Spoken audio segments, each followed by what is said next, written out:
full. Honestly, most of us have so much music, videos, photos on our devices, it is no surprise we regularly run out of storage. And we turn to the cloud for help. But how safe is our stuff there? And is there actually a better way to store this data with blockchain?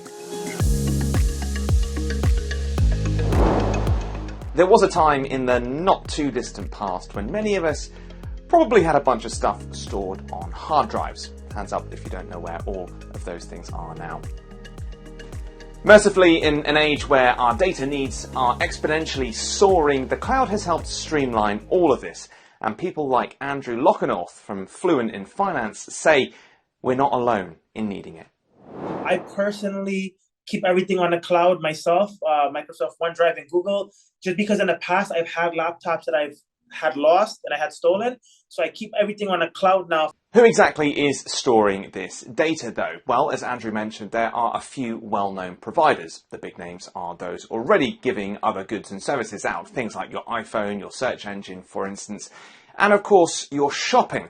Now, Amazon in particular is still thought of by many as primarily an online retailer or an e-commerce company. But according to Visual Capitalist, almost 3/4 of Amazon's operating profits in 2021 came from its AWS cloud computing platform. Now, Fortune Business Insights says the cloud storage market was worth more than $80 billion last year, and demand is constantly growing, as Clara Sau from the Filecoin Foundation told us in November.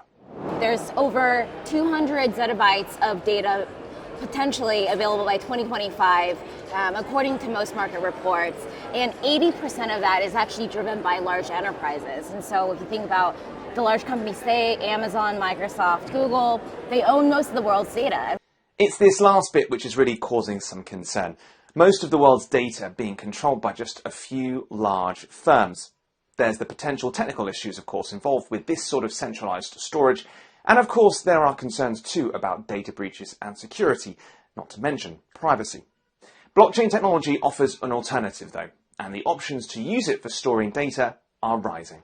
We're transitioning to a world where people are tired of big corporations having their data, because we put everything in the cloud. They technically have all of our data. Anything we put in the cloud, they have there. AIs can read images for information. The good thing about decentralized cloud storage is instead of it being stored in one company, it'll be stored on a bunch of other servers. So a storage client would ask a storage provider, I need to store this amount of data for this amount of time. The storage provider would come back with a price. And if it's agreed, then a deal would be made. The data would be sent to the storage provider, and that deal is recorded then on the blockchain. Filecoin is currently the largest of these decentralized providers. In January, it said its capacity was more than 17 million terabytes. That's enough to store the entire history of the Internet Archive 275 times over. Now, Binance is getting in on the game as well. It's announced plans for something called BNB Greenfield in early February. Matt Hamilton is from Protocol Labs, the R&D lab behind Filecoin, and he says decentralized services can prevent many potential problems because they keep copies of files in multiple locations. For example, in a particular geographic region for disaster recovery purposes or for governance purposes. So you might say, I need to store this within a European jurisdiction for GDPR purposes, for example, right? So you can store multiple replicas on the network, and that gives you the redundancy should one of the storage providers fail or lose the data. Now, redundancy is the key to preventing issues with outages. If all of your data is kept in a single center, an outage can potentially leave you waiting for hours, possibly longer, to get access to some of it. Now, Amazon suffered multiple outages in December 2021. Apple had something similar in March last year. And just this January, Microsoft's Azure platform was also hit. Asraya Ramadas of cloud storage solution company Rapida says that users can't wait, whether it's an outage or high demand that is hitting network capacity. And this is something every data storage provider needs to work on. Whether you take videos, Instagram, soft Spotify and everything that you see, that can be reached out anytime. I can play any of my video at any point of time. So it has to be hot all the time. I cannot wait. But how do you keep a decentralized system with thousands of providers running and ensure that everybody's data is available when they need it. I believe to maintain a decentralized cloud storage platform, to incentivize people to run it, you're going to have some kind of reward system. But eventually it will take off like Bitcoin did, because the power is going to be in the hands of the people. Now, if your data is being stored in all of these different locations, justifiably you might wonder, is it really secure? A key part of the blockchain, of course, is encryption and the metadata that allows you to see not just what the data is, but who has been accessing it as well. I think some of the biggest changes come around the way in which the both Filecoin and IPFS work is they address content by what's called a CID, a content ID. And that content ID is derived from a hash of the data itself, a cryptographic hash. So if the data is altered, then the address of that data is altered.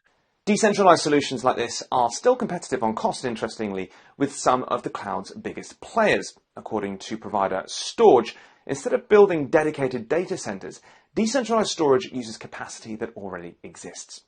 As of mid-2022, storing data with Filecoin, for instance, would cost around 1,000th the amount that AWS charged per the Acceleration Economy network.